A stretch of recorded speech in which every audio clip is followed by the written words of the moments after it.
Ya, pemirsa, kembali dilapor polisi. Pemirsa, ini ada seorang tukang bubur di Cipondo, Kota Tangerang, Banten ditangkap polisi setelah dilaporkan mencabuli 4 orang anak laki-laki. Iya, dan rata-rata korbannya ini masih duduk di sekolah dasar dengan usia 6 hingga 7 tahun.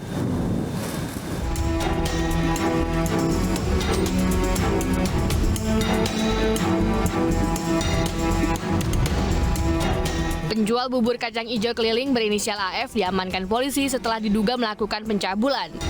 Pelaku diduga mencabuli 4 anak laki-laki di Cipondo Indah, Kota Tangerang, Banten.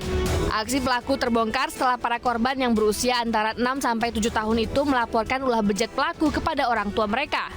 Menurut polisi, pelaku sudah melakukan aksinya sejak awal Mei lalu.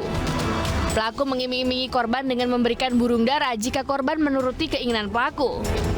Anak-anak ini cerita ke ibunya bahwa telah dilakukan pencabulan oleh pelaku, di mana kejadiannya di bulan Mei 2022, di mana korban diiming-imingi untuk dikasih burung dara sehingga diajak ke semak-semak, kemudian dilakukan tindak pidana pencabulan tersebut. Dan seperti itu. Ada berapa korban? Jadi saat ini kita sudah memeriksa kurang lebih 4 korban, di mana korban ini kebanyakan adalah anak-anak usia antara 6 sampai 7 tahun. Kini tersangka sudah mendekam sel tahanan Polres Metro Tangerang Kota dan akan dijerat dengan pasal berlapis dengan ancaman hukuman 15 tahun penjara. Dari Tangerang, Banten, Sukron, iNews melaporkan. Dan sementara itu pemirsa, 2 anak yang masih berusia belasan tahun di Makassar ini digadai oleh pelaku penipuan. Nah, ini modus pelaku, pemirsa, meminta transferan uang tunai di salah satu konter pengiriman uang elektronik dan meninggalkan kedua anak sebagai jaminan dengan alasan tidak membawa uang tunai.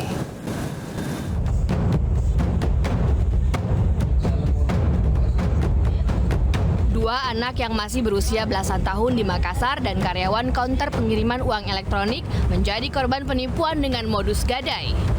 Pelaku melakukan aksinya dengan meminta transferan uang tunai sebesar 2,5 juta rupiah di salah satu konter pengiriman uang elektronik dengan menitipkan kedua anak remaja. Kedua remaja tersebut dikenal pelaku di pinggir jalan dan dijadikan alasan untuk dititipkan setelah menerima transfer uang. Terus jadi bilang bisa transferin orang transfer di sini kan. Jadi sudah itu ditanya berapa biaya transfernya, terus dimintain nomor rekeningnya. Terus sudah ditransfer, diperlihatkan transfernya, tapi tiba-tiba dia bilang nggak butuh uang cash. Terus? Jadi alasan bilang kok pergi cari tunai. Bayar gitu kok. Yang ditransfer, biasanya kan bedanya sudah kita kembali. Tim unit reskrim Polsek Rapocini yang menerima laporan penipuan langsung melakukan penyelidikan dengan memeriksa rekaman CCTV di lokasi kejadian guna mengungkap identitas pelaku. Sebelumnya, kejadian serupa dengan motif yang berbeda sudah pernah terjadi di wilayah hukum Polsek Rapocini.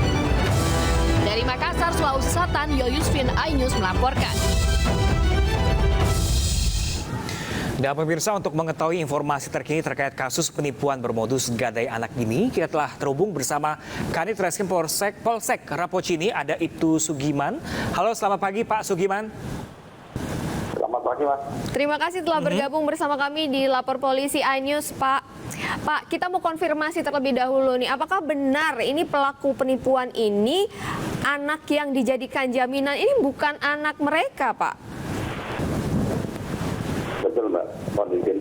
Jadi kalau untuk anak yang disimpan di suruh menunggu di tempat gade konter pulsa tadi itu bukan hubungan keluarga, melainkan dia tidak kenal sama sekali. Nah, Pak, sebenarnya ceritanya atau modusnya seperti apa sih, Bapak ini pelaku? Jadi mohon izin untuk kronologisnya, pelaku itu mengendarai sepeda motor, tiba-tiba mendekati kedua anak tadi itu di tempat cari barang bekas. Jadi pekerjaan dua anak tadi itu sebagai pemulung. Setelah itu dari pihak ini pengendara tadi mendekati, memanggil kedua anak tadi, minta ditemani ke suatu tempat konter yang bisa transfer uang. Jadi anak tersebut mendekati orang tersebut dan dia ikuti maunya karena diiming-imingi akan dikasih uang asalkan dia menunjukkan tempat counter untuk transfer uang tadi. Karena anak itu tergiur dengan iming-imingnya si pelaku tadi, keduanya naik sepeda motornya dan mengikuti dan suruh menunjukkan di tempat counter. Namun ada beberapa counter itu tidak mau melayani si pelaku karena menyuruh milik counter dan dia tidak bisa memperlihatkan uang yang mau ditransferkan. Jadi gagal untuk melakukan transfer. Kemudian anak itu dipunjung kembali ke counter yang lain. Jadi beberapa counter yang didatangi akhirnya terakhir pelaku itu berhasil melakukan transfer di counter pulsa yang juga melayani transfer uang, yaitu di Jalan Aludin, Kota Makassar. Nah, pada saat pelaku sampai di counter, dia langsung menyampaikan ke jaga counter, karyawan counter, kita mau transfer dana 2.500.000. Bisa enggak? Nah, jadi pemilik counter atau karyawan itu menyampaikan bisa. Setelah berhasil mentransfer, dari karyawan kantor itu memperlihatkan bukti transfer bahwa transfernya berhasil. Setelah itu pelaku menyampaikan kepada karyawan kantor tadi, titip adik saya di sini, saya bawa yang satu ini untuk menemani saya ke ATM untuk menarik secara tunai tapi bank lain. Setelah berapa tahun kemudian, pelaku tidak kembali ke counter tersebut dan yang kembali itu hanya satu anak yang dibonceng tadi dinaikkan pintor. Disitulah korban merasa dirinya tertipu setelah datang anak tadi tidak bersamaan dengan pelaku tadi. Oke, lalu bagaimana dengan pelaku sendiri, Pak? Apakah sudah ada upaya penangkapan terhadap pelaku ini? Mohon izin, Mbak, kami jelaskan bahwa setelah kami menerima laporan pengaduan tentang penipuan tersebut, kami selaku Kanitres Polsek Rapocini bersama jajaran langsung melakukan penyelidikan, yaitu untuk mencari CCTV sekitar TKP dengan maksud untuk mengetahui identitas pelaku dan identitas sepeda motor yang digunakan pelaku tersebut. Namun sampai saat ini kami belum mendapatkan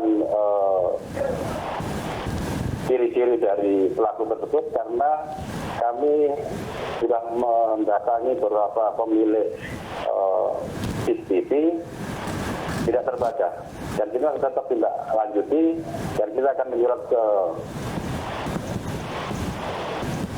tempat yang Halo? Baik, terima kasih banyak Pak Sugiman. Kami berharap segera pelaku agak segera tertangkap Ditemukan, dan ya. tidak meresahkan warga sekitar lainnya ya. Betul. Terima kasih banyak atas informasinya Bapak Kadit Reskrim Polsek Rapocini, ada Ibtu Sugiman tadi. Terima kasih Bapak dan salam sehat selalu.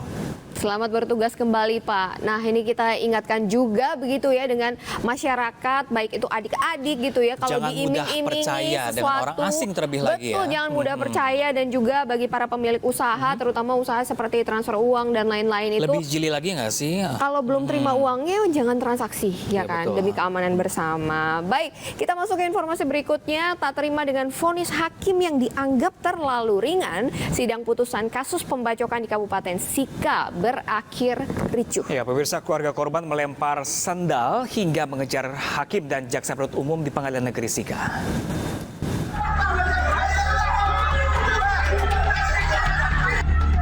Beginilah suasana di ruang sidang Pengadilan Negeri Sika saat hakim membacakan putusan kasus pembacokan yang dilakukan oleh pelaku Deyan Lukman terhadap seorang warga Sika yang mengenai kaki kanan korban. Hakim memvonis Lukman hanya 9 bulan penjara. Atas vonis itu keluarga korban tidak terima hingga melempar sandal dan mengejar hakim dan jaksa di ruang Garuda. Beruntung aparat Polres Sika dan TNI dapat mengamankan hakim dan jaksa dari amukan warga. Hasilnya hakim memutuskan 9 bulan. Itu kami dari keluarga tidak terima, memang terlalu rendah. Sementara anak kami cacat seumur hidup. Yang kecilnya sudah dia tidak akan pernah bisa berlutut untuk berdoa, atau dia tidak pernah bisa lagi. Tapi itu dibilang ringan, penganiayaan ringan atau ringan, saya tidak terlalu mengerti. Aparat gabungan pun berjaga-jaga di Gedung Pengadilan Negeri Sika mengantisipasi hal-hal yang tak diinginkan. Dari Kabupaten Sika, Nusa Tenggara Timur, Joni Nura, iNews melaporkan. Sebuah minibus tiba-tiba berjalan mundur dan menabrak warkop serta pemotor di Surabaya, Jawa Timur. Ya, pemirsa, 6 orang jadi korban, di mana 2 diantaranya adalah anak-anak.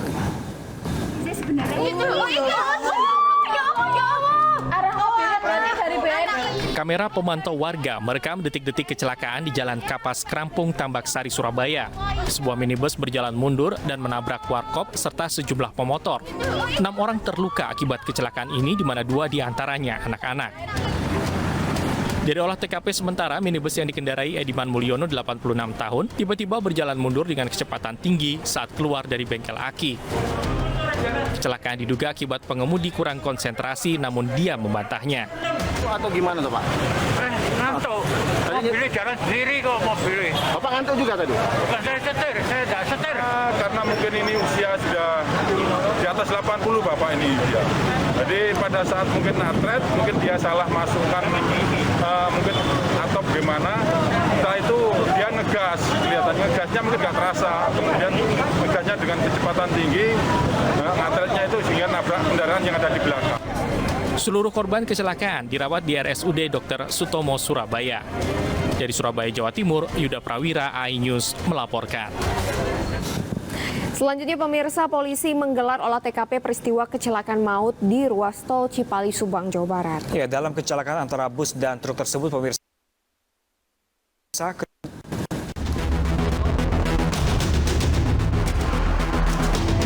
pasca kecelakaan maut di ruas tol Cipali pada hari Minggu lalu, polisi menggelar olah tempat kejadian perkara. Polda Jawa Barat menurunkan tim Traffic Accident Analysis atau TAA guna mengungkap penyebab pasti kecelakaan. Petugas juga memeriksa badan bus dan truk yang masih berada di lokasi kecelakaan.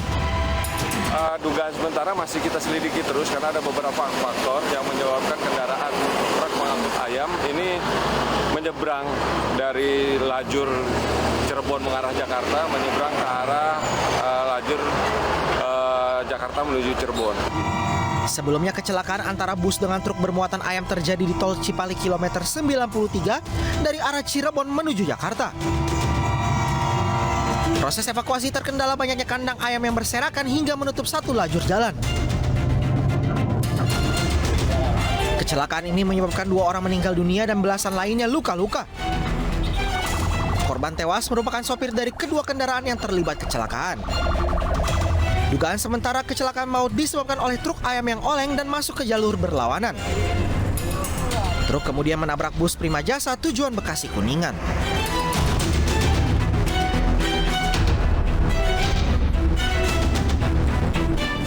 Nah, pemirsa, jangan kemana-mana karena Bang Ano akan hadir di segmen berikutnya. Tetap bersama kami di Lapor Polisi. Anda lapor, kami kami sampaikan. sampaikan.